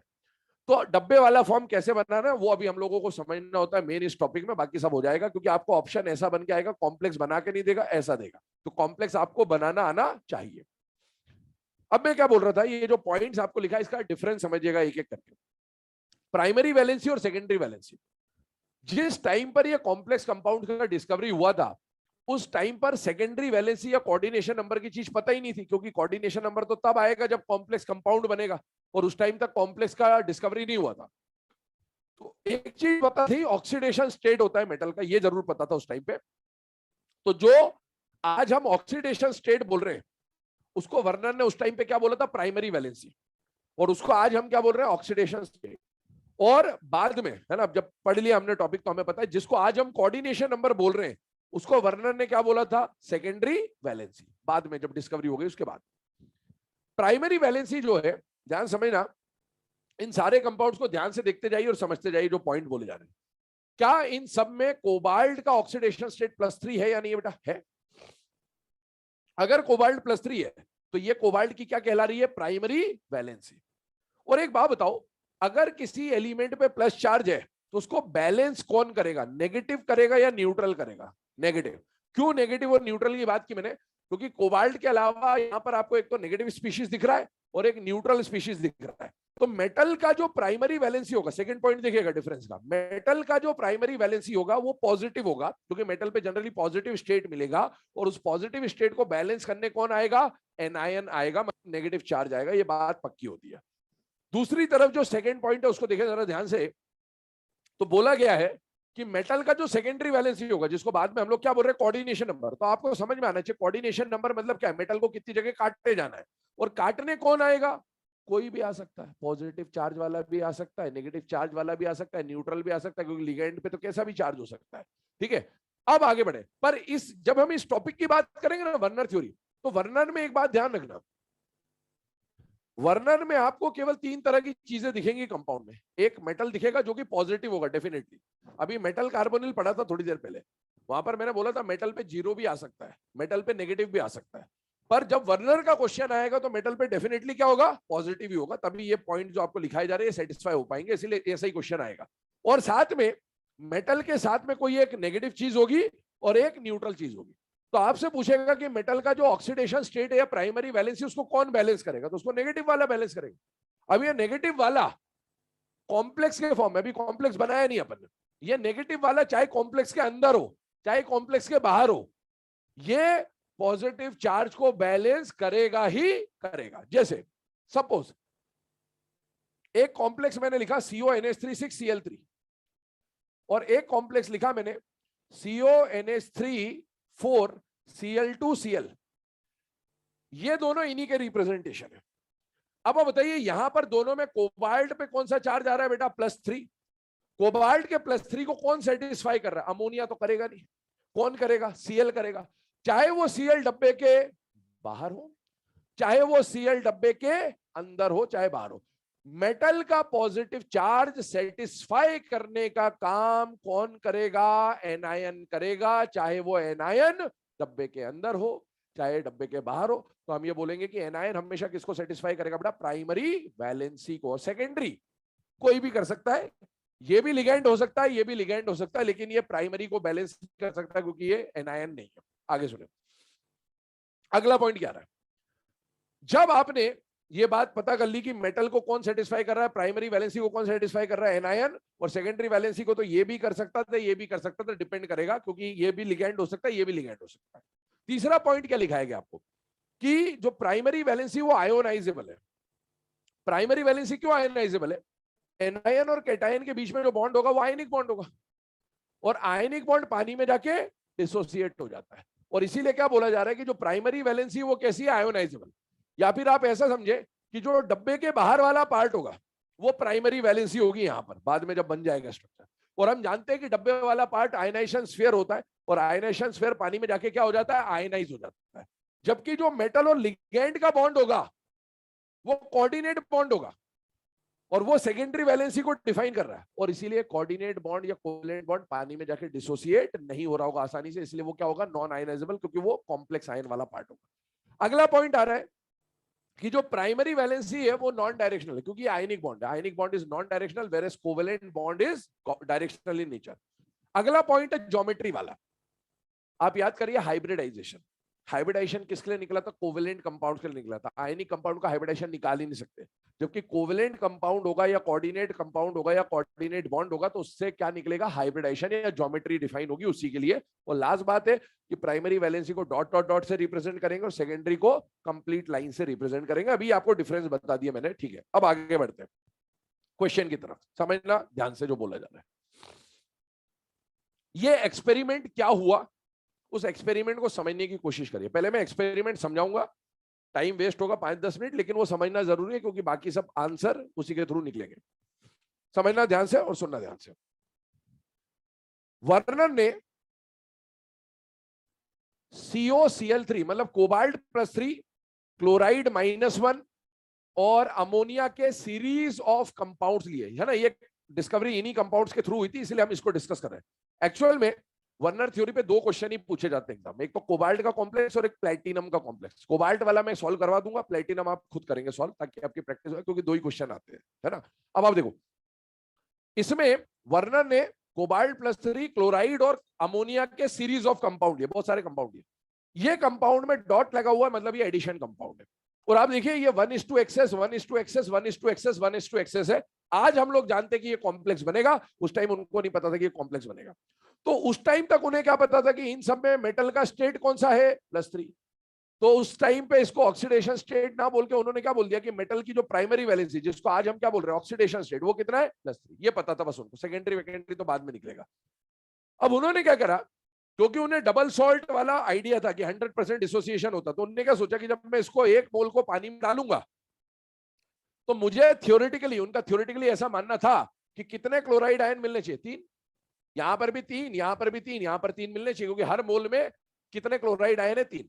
अच्छा 3 क्लोराइड आयन मिल गए, चलो तो 3 क्लोराइड आयन मिले, ऐसा तो होगा नहीं कि इसके 1 मोल को जैसे ही पानी में डाला क्लोराइड निकला, क्लोराइड आके हवा में तैर के बोलता है hello I am chloride ion count me, ऐसा तो नहीं बोलेगा। तो क्लोराइड अगर वहां आया तो पता कैसे चलेगा कि क्लोराइड आयन है, कि आया भी तो 1 आया कि 2 आया कि 3 आया। तो उसके लिए क्या करा, AgNO3 मिलाया गया। और आप ये जानते हैं कि AgCl का पीपीटी क्या होता है, व्हाइट, क्योंकि ये जो Cl- आयन बनेगा वो AgNO3 से जब रिएक्ट करेगा तो बनेगा AgCl, और AgCl का क्या होता है बेटा, व्हाइट पीपीटी आपको मिलता है। तो व्हाइट पीपीटी का कैलकुलेशन, जैसे मान लो इसका एक्वा सॉल्यूशन में AgCl मिला और व्हाइट पीपीटी मिला, मतलब Cl डिसोसिएट हुआ है। और अगर इसको पानी में डाला और इसमें एक्सेस AgNO3 डाला और व्हाइट पीपीटी नहीं मिला, मतलब यहाँ Cl का डिसोसिएशन नहीं हुआ। अच्छा डिसोसिएशन हो गया नहीं हो गया ये भी पता चल गया। अच्छा कितने मोल डिसोसिएट हुआ वो कैसे पता चलेगा, तो AgNO3 का जो Ag व्हाइट पीपीटी मिलेगा उसको मेजर करेंगे, कितना वेट आ रहा है उससे मोल निकालेंगे। अगर 3 मोल मिल रहा है मतलब तीनों डिसोसिएट है, 2 मोल मिल रहा है, 2 प्रेसिपिटेट हुए होंगे, इस तरह की बात आएगी। ठीक, अब सुने, उन्होंने थ्योरेटिकली तो ऐसा मान लिया क्योंकि उनको मालूम था कि डबल सॉल्ट में 100% डिसोसिएशन होता है, वो कॉम्प्लेक्स डिस्कवर्ड नहीं थे, तो उनका ये मानना था कि एडिशन कंपाउंड डबल सॉल्ट ही होता होगा, 100% डिसोसिएशन होना चाहिए, ऐसी कुछ कहानी आनी चाहिए थी। जब उन्होंने AgNO3 पास करा, AgCl का जो पीपीटी मिला, यहां पर 3 मोल मिला, 2 मोल मिला, 1 मोल मिला, 0 मोल मिला, ऐसा उनका एक्सपेरिमेंटल रिजल्ट आया। जब ऐसा रिजल्ट आया तो उन्हें लगा कि कुछ तो गड़बड़ हो गई है। उन्होंने 2-4 बार और परफॉर्म कर लिया, क्योंकि कई बार हो सकता है कि परफॉर्म करते वक्त, है ना, अपैरेटस गड़बड़ रहा हो, केमिकल खराब आ गया हो, इस तरह की चीजें हो सकती है। तो उन्होंने बार बार एक्सपेरिमेंट परफॉर्म किया, हर बार यही रिजल्ट आया। और जब यही रिजल्ट आया तो उन्होंने बोला आई एम ए जीनियस। क्यों, होना कुछ और था, हो कुछ और गया, मतलब डिस्कवरी तो हो गई नई चीज की, पर डिस्कवरी तब तक नहीं मानी जाएगी जब तक उसका एक्सप्लेनेशन नहीं आएगा। अब क्या हुआ, तो अब आप देखिए, अच्छा इसके हिसाब से अगर मैं बोलूं तो 3 क्लोराइड में से तीनों डिसोसिएट हुए, मतलब क्या 100% डिसोसिएशन हुआ है। आपसे आगे ऐसा क्वेश्चन बनेगा इसमें ना कि कितना परसेंटेज डिसोसिएशन हुआ, तो क्या यहां पर 100% क्लोराइड का डिसोसिएशन हुआ, यस।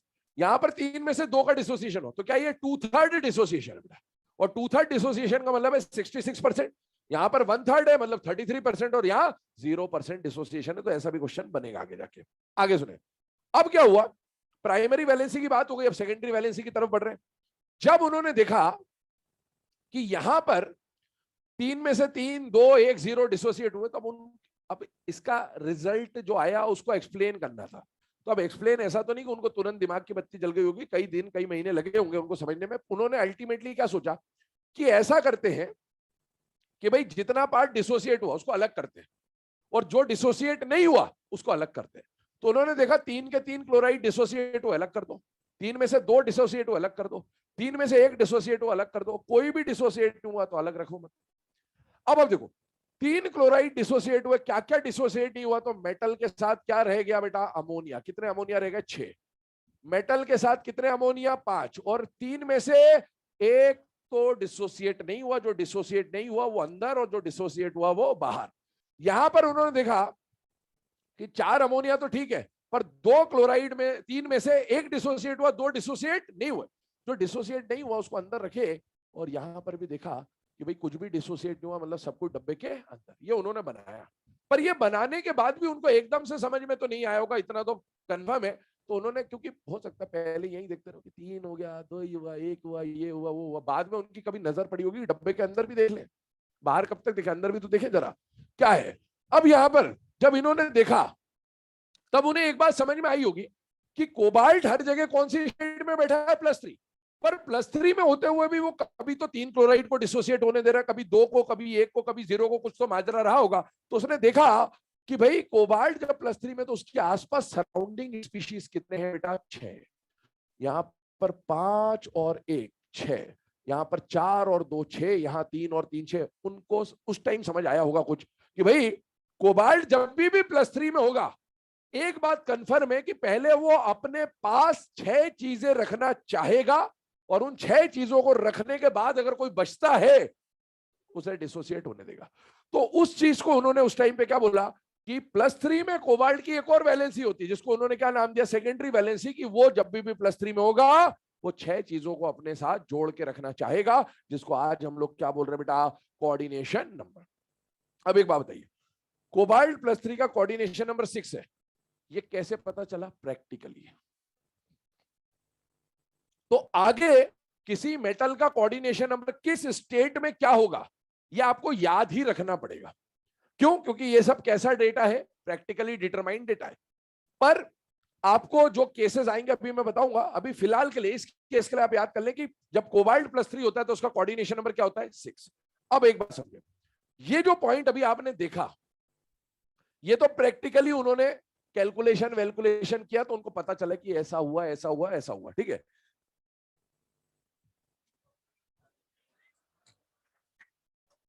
हाँ छोड़ दो, अब सुनो, अरे बस इधर ध्यान दो, सुनो सुनो सुनो सुनो, अबे सुनो इधर, चलो चलो इधर ध्यान, अबे इधर तो ध्यान, टाइम हो जाएगा खत्म। सुनो, सबसे पहले यहां पर जो कंडीशन है उसको समझिएगा। प्रैक्टिकली तो उनको पता चल गया कि 3 डिसोसिएट हुए कि 2 डिसोसिएट हुए कि 1 क्या क्या हुआ, लेकिन आपको मैंने बोला आपको एग्जाम में ये बॉक्स खुद बनाना पड़ेगा। और बॉक्स कैसे बनाना है वही सबसे मेन काम है, क्योंकि आपको ऑप्शन ऐसे आएंगे और जब तक आप मॉडर्न रिप्रेजेंटेशन नहीं बना पाओगे आप आगे की चीजें नहीं समझ पाओगे, क्योंकि वहां प्रैक्टिकल करके नहीं पता चलेगा कि 3 मोल मिला कि 2 मोल मिला कि 1 मोल मिला, सारे आंसर हमको खुद देने।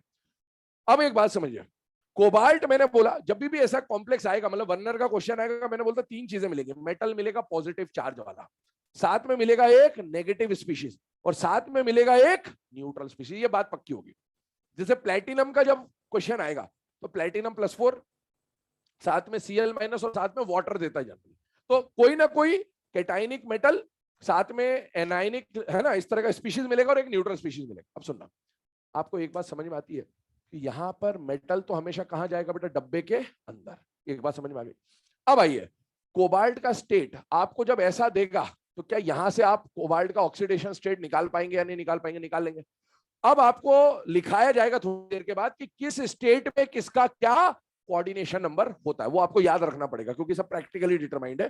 तो क्या कोबाल्ट +3 का कोऑर्डिनेशन नंबर 6 होता है, ये हमें पता है या नहीं पता है बेटा, पता है। फिलहाल में अभी हमने एक्सपेरिमेंट की बात कर ली थी। अब आपको क्या करना है, मेटल को खुद को कितनी जगह कटवाना है, 6 जगह। अब काटने के दो ऑप्शन, मतलब कटवाने के दो ऑप्शन, एक एनायनिक लिगेंड मतलब एनायन से कटवा ले, और दूसरा न्यूट्रल से कटवा ले। जो एनायन है उसको मैं बोलूंगा यहां पर जहरीला, क्या बोलूंगा, नेगेटिव है, नेगेटिव है मतलब जहरीला है, और ये क्या है, नॉर्मल है। अब अगर मेटल को खुद को कटवाना है तो पहले वो किसको बुलाएगा, नॉर्मल वाले को बुलाए। जहर नहीं फैलाना चाहता वो, है ना, अननेसेसरी नहीं, ज्यादा आई लाइक इट चक्कर में वो चले जाना कि नहीं आज तो जहर जहर खेलेंगे, है ना, ऐसा नहीं करना। तो पहले मेटल जो है वो किससे कटवाएगा बेटा, नॉर्मल वाले से कटवाएगा। अब आप सोचिए कितनी जगह कटवाना है, 6 जगह। अब आप इस कॉम्प्लेक्स को देखिए जरा, जो ये फॉर्मूला आपको दिया गया है, इस फॉर्मूले के अंदर मेटल के साथ 3 तो जहरीले और 6 नॉर्मल है। तो मेटल को खुद को कटवाना है 6 जगह, पहले किसको बुलवाएगा काटने के लिए, नॉर्मल को।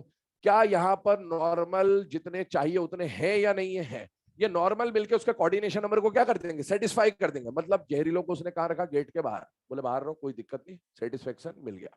आइए यहां पर मेटल फिर से आपने देखा कौन सी स्टेट का +3, कोबाल्ट +3 का कोऑर्डिनेशन नंबर क्या होगा आपको पता होना चाहिए, 6। मतलब मेटल खुद को कितनी जगह कटवाएगा, 6 जगह। काटने के लिए दो ऑप्शन, नॉर्मल और जहरीला। पहले किसको बुलाएगा, नॉर्मल को। कितने नॉर्मल हैं, 5 नॉर्मल अंदर। अब मेटल को तलब छूटी, अब बोले 5 ही हुआ, एक और एक और एक और एक और एक और। तो मेटल के पास अब एक ही ऑप्शन है, नॉर्मल तो खत्म होगा, किसको बुलवाएगा, जहरीले को। कितना जहरीला अंदर, एक अंदर दो बाहर, ये कॉम्प्लेक्स बनेगा। फिर यहां पर क्या हुआ, मेटल वापस से +3, कोऑर्डिनेशन नंबर 6 से 6 जगह कटवाना है इसको। पहले इसने किसको बुलाया, नॉर्मल को। कितने नॉर्मल है, 4 नॉर्मल अंदर। अब फिर से तड़प रहा, बिल्कुल अब तो और खतरनाक तरीके तड़प रहा, बोले 2 जगह बच गई है, कैसे होगा। तो अब ये कितने क्लोरीन को बुलाएगा, 2 जहरीले अंदर, एक जहरीला बाहर, और यहां पर सारे जहरीले अंदर। क्या ये बात समझ में आ रही है आपको?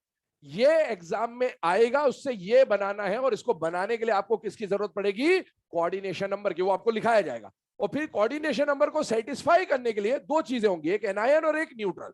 हमेशा पहले अंदर किसको बुलाएंगे, न्यूट्रल को। अगर न्यूट्रल कोऑर्डिनेशन नंबर को सेटिस्फाई कर सकता है तो वेल एंड फाइन, अगर नहीं कर पा रहा है तो फिर मजबूरी में एनायन को भी अंदर बुलाया जाएगा।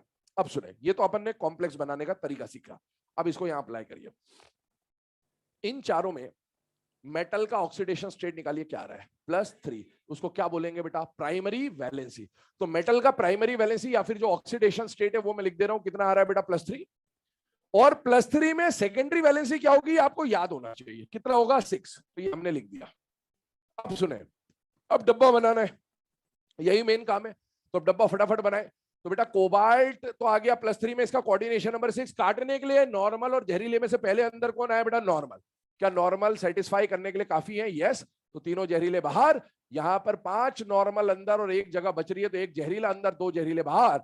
यहां पर 4 नॉर्मल अंदर और 2 जहरीले अंदर होंगे बेटा, तब जाके कोऑर्डिनेशन नंबर सेटिस्फाई होगा।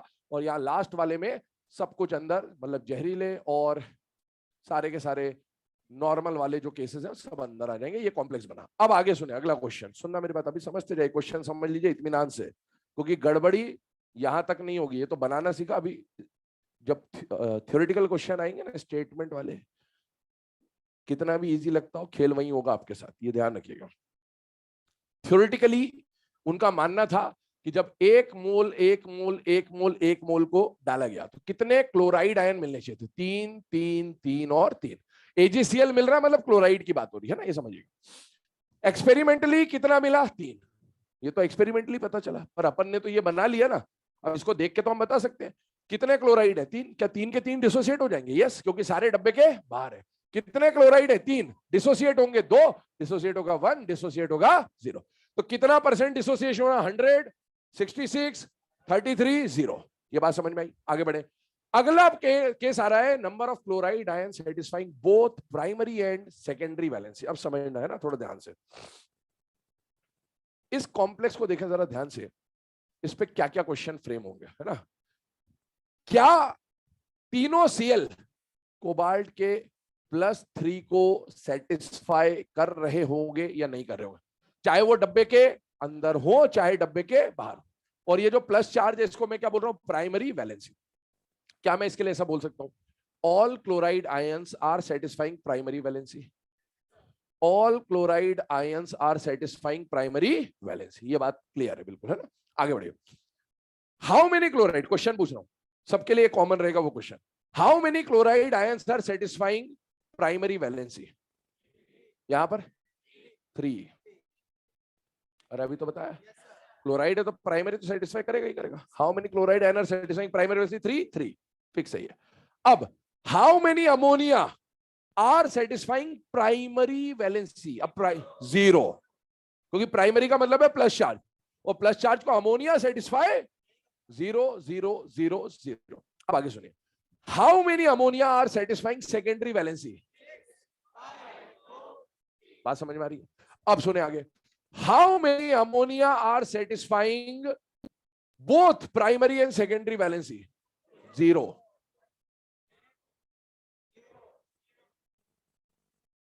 बोथ तो कर ही नहीं सकता, क्योंकि अमोनिया सिर्फ सेकेंडरी को वैलेंसी को सेटिस्फाई करेगा, प्राइमरी नहीं कर सकता। आगे सुनिए, how many chloride ions are satisfying only primary valency?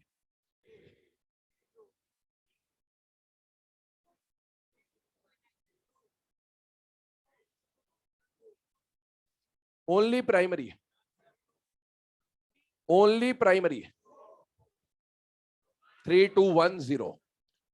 क्योंकि सिर्फ प्राइमरी तो करेगा, उसमें तो कोई दिक्कत नहीं, लेकिन सिर्फ प्राइमरी का मतलब है सेकेंडरी नहीं करना चाहिए। ये तो सेकेंडरी भी सेटिस्फाई कर रहा है, क्योंकि ये लिगैंड की तरह भी काम कर रहा है। क्या बात समझ में आ रही है आपको? ये स्टेटमेंट वाले जो क्वेश्चन होंगे ना, इसमें ऐसा उलझा के पटकेगा ना बेटा, समझ में भी नहीं आएगा क्या हो गया, सिली मिस्टेक ही होगी बाद में, है ना? ध्यान रखना। यहां पर देखिए, how many chloride ions are satisfying both primary and secondary? 0। Primary तो हमेशा करेगा, सेकेंडरी अगर सेटिस्फाई करना है तो क्या लिगैंड की तरह काम करना पड़ेगा। वो लिगैंड की तरह काम करने के लिए क्या डब्बे के अंदर आना पड़ेगा। तो how many chloride are satisfying both? 0 1 2। क्या बात समझ में आ रही बेटे? तो इस तरह के क्वेश्चन फ्रेम होंगे। अब यहां पर आइए, तो how many chloride ion satisfying primary and secondary both? 0 1 2 3। जितने क्लोराइड डब्बे के अंदर होंगे वो प्राइमरी को तो करेंगे ही करेंगे, सभी करेंगे प्राइमरी को तो क्लोराइड, पर सेकेंडरी की तरह काम करने के लिए डब्बे के अंदर आना पड़ेगा। अब अगला क्वेश्चन सुने, last question, how many chloride ions are satisfying only secondary valency? 0। मैं फिर कह रहा हूं, स्टेटमेंट में ऐसा लेगा ना, तबीयत से लेगा बेटा, समझ में भी नहीं आएगा आपको, ये ध्यान रखना। Only secondary valency, chloride primary तो करेगा ही करेगा। क्या बात समझ में आ रही है? ओनली सेकेंडरी नहीं है ये बोथ प्राइमरी एंड सेकेंडरी का एग्जांपल है। ध्यान से समझ लेना इस बात को।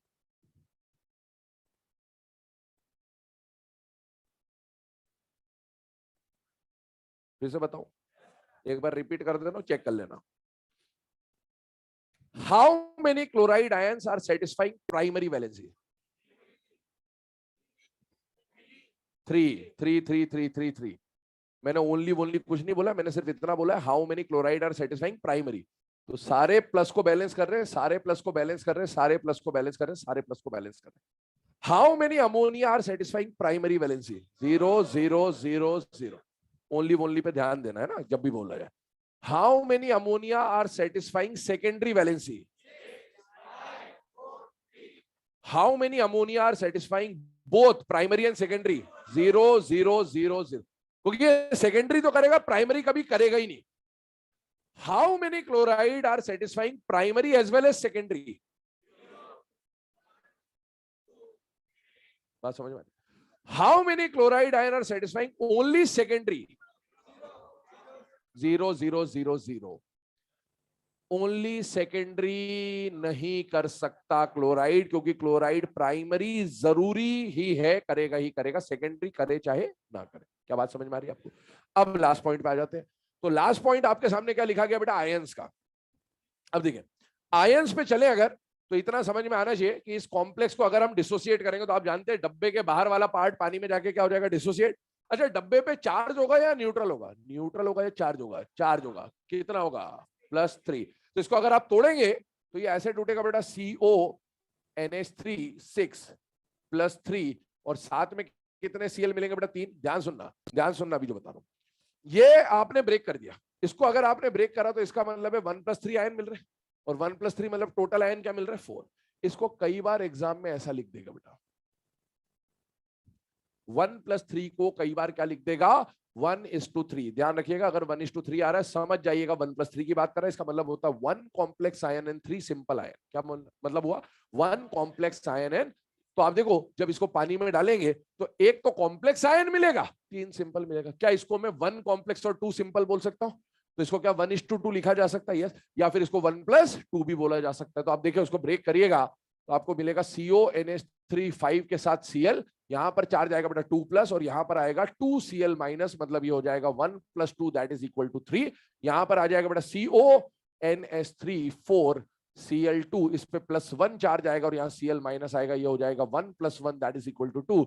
और यहां पर आएगा NH3 thrice Cl3, और इसमें आएगा 0, क्योंकि ये आयन नहीं है, ये न्यूट्रल है, और इसलिए आयन के केस में क्या माना जाएगा, 0। अच्छा, इनमें से सबसे ज्यादा कंडक्टिविटी कौन दिखाएगा एक्वस सॉल्यूशन में? जिसके जितने ज्यादा आयन उतनी ज्यादा कंडक्टिविटी। पहले टेबल बनाइए, फिर एक दो क्वेश्चन पहले इसके डिस्कस करते हैं।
क्या हो गया?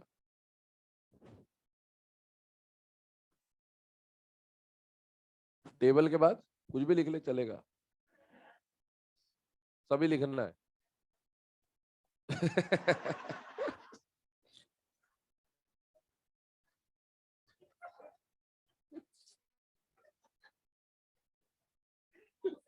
नालायक।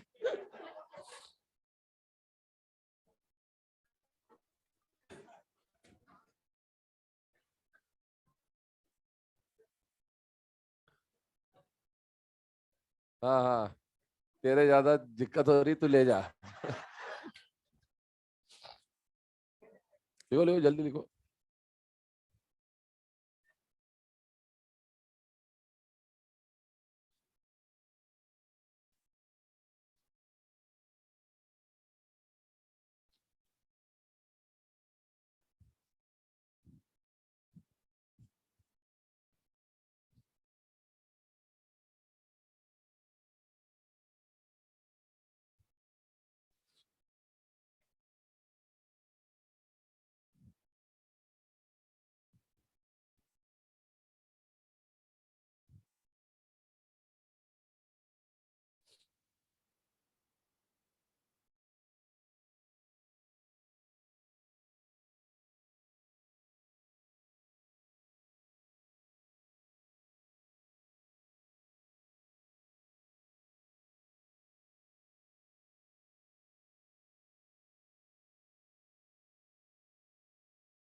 सुने अब ध्यान से ना, यहाँ पर नोट के बारे में बात कर रहे हैं। सबसे पहले पहले एक काम करें, ये वाला रिप्रेजेंटेशन को समझ लेते हैं। ठीक, रिप्रेजेंटेशन देखिएगा, आपको एक पॉइंट लिखा है तभी डिफरेंस में कि जो प्राइमरी वैलेंसी होगी उसको डॉटेड लाइन से रिप्रेजेंट करेंगे और सेकेंडरी वैलेंसी को सॉलिड लाइन से। अब एग्जाम में इस पॉइंट को लेकर एक क्वेश्चन बन सकता है कि आपको एक कॉम्प्लेक्स दिया गया, इनमें से या तो ऐसा फॉर्म दे देगा या वैसा फॉर्म दे देगा, इससे ऐसे कैसे बनाना वो आप समझ चुके हैं। तो उसकी मदद से कौन सा रिप्रेजेंटेशन सही है, या रिप्रेजेंटेशन बना के देगा और बोलेगा इसके लिए कौन सा कॉम्प्लेक्स सही है। तो भाई एक बात समझिए, यहां पर कोबाल्ट के पास कितने क्लोराइड है बेटा? 3। तो हमने कोबाल्ट +3 लिख दिया, 3 क्लोराइड बना दीजिए, रैंडमली बना दीजिए, कहीं भी बना दीजिए, कोई दिक्कत नहीं फिलहाल के लिए। और 6 अमोनिया बना दिए, 1 2 3 4 5 6, कहीं भी बना दो। यहां पर 4 अमोनिया और 3 क्लोराइड है, तो कोबाल्ट के पास 1 2 3 4 अमोनिया और 3 हमने क्या बना दिया बेटा? क्लोराइड। अब एक बात समझना, इनमें से क्या तीनों क्लोराइड प्राइमरी वैलेंसी को सेटिस्फाई कर रहे होंगे या नहीं कर रहे होंगे? कर रहे होंगे। तो अब आप देखो, जो प्राइमरी वैलेंसी को सेटिस्फाई करेगा उसको कैसे रिप्रेजेंट करेंगे बेटा? डॉटेड लाइन से। ये डॉटेड लाइन आपको बनानी है, तीनों क्लोराइड। यहां पर भी वही होगा, क्योंकि नेगेटिव चार्ज है तो पॉजिटिव चार्ज को सेटिस्फाई करेगा ही करेगा। ये कंडीशन आ गई। अब सेकंड पॉइंट क्या रहा है, जो अमोनिया है वो किसकी तरह काम कर रहा होगा? लिगेंड। तो अमोनिया, इधर देखें, इस कॉम्प्लेक्स को देखिए आप, है ना, इससे ये बनाया हमने। क्या 6 के 6 अमोनिया सेकेंडरी वैलेंसी को सेटिस्फाई कर रहे हैं या नहीं कर रहे? बेटा कर रहे हैं। और जो सेकेंडरी वैलेंसी को सेटिस्फाई कर रहा है उसको सॉलिड लाइन से बना दे। पर मैं सॉलिड लाइन के बदले एरो ही बना दे रहा हूं ताकि कोऑर्डिनेट बॉन्ड भी समझ में आ जाएगा आपको। ये कोऑर्डिनेट बॉन्ड, ये कोऑर्डिनेट बॉन्ड, ये कोऑर्डिनेट बॉन्ड, ये कोऑर्डिनेट बॉन्ड और ये कोऑर्डिनेट बॉन्ड। तो ये इसका स्ट्रक्चर बन गया इस केस के लिए। अब आइए यहां पर इस कॉम्प्लेक्स को देखिए, तीनों क्लोराइड प्राइमरी वैलेंसी को सेटिस्फाई कर रहे तो बना दिया। 4 अमोनिया जो है वो सेकेंडरी को तो सेटिस्फाई कर ही रहे हैं, उसमें कोई दिक्कत नहीं, लिगैंड की तरह काम करेगा अमोनिया केवल, क्योंकि आयन नहीं है तो लिगैंड ही होगा। ये आ गया। लेकिन क्या 2 क्लोराइड ऐसे थे यहां पर जो प्राइमरी और सेकेंडरी दोनों को सेटिस्फाई कर रहे थे? यस। तो क्लोराइड जो 2 थे उन्होंने प्राइमरी वैलेंसी तो सेटिस्फाई करी, साथ ही साथ सेकेंडरी वैलेंसी को भी सेटिस्फाई करेगा। मतलब इस क्लोराइड और इस क्लोराइड के साथ 2 लाइनें बनेंगी, डॉटेड भी बनेगा और सॉलिड लाइन भी बनेगा। तो एग्जाम में क्या होगा कि आपको सपोज ये बना के दिया और बोला इसका करेक्ट कॉम्प्लेक्स क्या है, या कॉम्प्लेक्स दिया और बोला इसका करेक्ट रिप्रेजेंटेशन क्या है। तो इससे ये बनाना, ये तो आपको समझ में आ गया होगा कि किस तरह से डॉटेड या वो बनाना। इससे ये कैसे बनेगा वो समझिए। केवल जो डॉटेड है वो बाहर, बाकी सब अंदर। केवल जो डॉटेड है वो बाहर, बाकी सब अंदर। ये रिप्रेजेंटेशन बन जाएगा। अब आते हैं नोट की तरफ। मैंने आपको बोला था कि बेटा ये जो कोबाल्ट +3 का कोऑर्डिनेशन नंबर 6 होता है, ये आपको प्रैक्टिकली निकाल के बताया गया था, वरना ने जो भी किया था। तो आपको कुछ केसेस आपको याद ही रखने पड़ेंगे कि किसका क्या कोऑर्डिनेशन नंबर होता है। देखिए, कोबाल्ट, क्रोमियम, आयरन 3+2, प्लेटिनम +4, इन सबका कोऑर्डिनेशन नंबर क्या मिला बेटा? 6। निकल, कॉपर, जिंक, प्लेटिनम +2 का कोऑर्डिनेशन नंबर 4 और सिल्वर +1 का कोऑर्डिनेशन नंबर क्या है? 2। एक बात और समझ ले, ये कोऑर्डिनेशन नंबर मैं शुरू से बोलते आ रहा हूं, चेंज हो सकते हैं, फिक्स नहीं होता है, लेकिन हाँ आपको इसी तरह से सॉल्व करना है। दूसरी बात याद रखने के लिए ऐसा बोला जाता है कि जनरली जो ऑक्सीडेशन स्टेट है उसका डबल मिलेगा जनरली, है ना, जैसे यहां नहीं हो रहा। जनरली जो ऑक्सीडेशन स्टेट है उसका डबल मिलेगा कोऑर्डिनेशन नंबर। जनरली जो ऑक्सीडेशन स्टेट है उसका डबल मिलेगा कोऑर्डिनेशन नंबर। तो थोड़ा याद करना है, इसकी मदद से सिंपल हो जाएगा आपके लिए। आगे आइए, लास्ट पॉइंट जो है, conductivity in aqueous solution will be directly proportional to number of ions. अब एक खास बात बता रहा हूं, यहां पर ध्यान सुन लेना, वरना है ना पूरे चैप्टर में बार बार तड़पते रहोगे कि क्या हो रहा है। एक कॉम्प्लेक्स आपके सामने लिखा गया, समझना बहुत बेसिक बात है, लेकिन परेशान हो गए इसकी वजह से। COCl4-1, यहां पर कोबाल्ट का ऑक्सीडेशन स्टेट कितना है और कोऑर्डिनेशन नंबर? सर अभी तो आपने बताया था कि कोबाल्ट +3 का कोऑर्डिनेशन नंबर क्या होता है? 6। सुनना मेरी बात, जब आपको ये वाला जो नोट है ना, ये आपको कब इस्तेमाल करना है ये समझिएगा। जब आपको ऐसा दिया जाए और कॉम्प्लेक्स खुद बनाना हो, कॉम्प्लेक्स दिया नहीं गया, कॉम्प्लेक्स खुद बनाना है, तब आप इसका इस्तेमाल करेंगे। अगर कॉम्प्लेक्स बना बनाया आया है तो वहां खड़े मत हो जाना कि हमारे सर ने बताया था हमको कि +3 में तो कोऑर्डिनेशन नंबर 6 होता है, गलत क्वेश्चन है, मिसप्रिंट है, बोनस दे दो, ये दे दो। कुछ भी नहीं होता ऐसा। जब कॉम्प्लेक्स बना बनाया आया है तो जैसा दिया है उसको ट्रू मान के सॉल्व कर दीजिए। लेकिन अगर कॉम्प्लेक्स बनाना है आपको, तब आप इन पॉइंट का इस्तेमाल करेंगे, अदरवाइज इनका कोई सिग्निफिकेंस नहीं होता बेटा। ठीक है, तो ये आपको कंडीशन बता दी गई। अब 1-2 क्वेश्चन बोल दे रहा हूं, इस पे लिख लीजिए, या आप प्लेटिनम के लिए लिख लीजिए क्योंकि वो आपको खुद प्रैक्टिस करनी है, लिखिएगा। इसके लिए स्पेस छोड़ दो, प्लेटिनम के लिए बोल दे रहा हूं। या एक काम करें, मैं कंपाउंड लिख दे रहा हूं, ये सेम टेबल बनाना है आपको प्लेटिनम के लिए। बना लेना घर पे है। हाँ फोटो खींच लो आराम से। मैं बस ये हटा रहा हूँ, ये वाला इतना ही हटाऊंगा, खींच ले आराम से फोटो। ठीक है, इधर देंगे। मैं ये हटा दे रहा हूँ यहाँ से, बस कंपाउंड्स लिख दे रहा हूँ, आप है ना एक बार घर से बना के ले आइएगा इसको, फिर क्वेश्चन हम लोग नेक्स्ट क्लास में लिखेंगे इसके।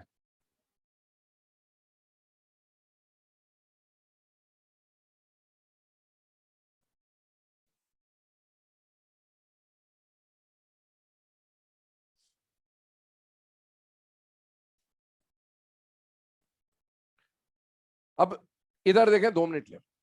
प्लेटिनम यहां पर कौन सी स्टेट में दिख रहा है बेटा? +4। तो प्लेटिनम +4 का कोऑर्डिनेशन नंबर क्या होगा? 6। अब आप ये समझिए, जब डब्बा बनाने जाओगे तो 2 चीजें होंगी, एक तो जहरीला और एक नॉर्मल। क्या 6 के 6 जहरीले, 6 के 6 नॉर्मल अंदर, चारों जहरीले बाहर। 5 नॉर्मल 1 जहरीला अंदर, 3 जहरीले बाहर। 4 नॉर्मल 2 जहरीले अंदर, 2 बाहर। 3 और 3 अंदर, 1 बाहर, सब अंदर। क्या बात समझ में आ रही है? और बाकी पूरी टेबल लेवल आप बना लेना, बाकी क्वेश्चंस नेक्स्ट क्लास में इसके डिस्कस कर देंगे 2-3। बाकी क्वेश्चन वैसे इसी में कवर हो जाएंगे जब आप टेबल बनाओगे, बस एक कंडक्टिविटी वाला बना देंगे क्वेश्चन, नोट कर लीजिए इसको। बाकी नेक्स्ट क्लास में फिर IUPAC, EAN और VBT पे मूव करेंगे हम लोग। ओके बेटा।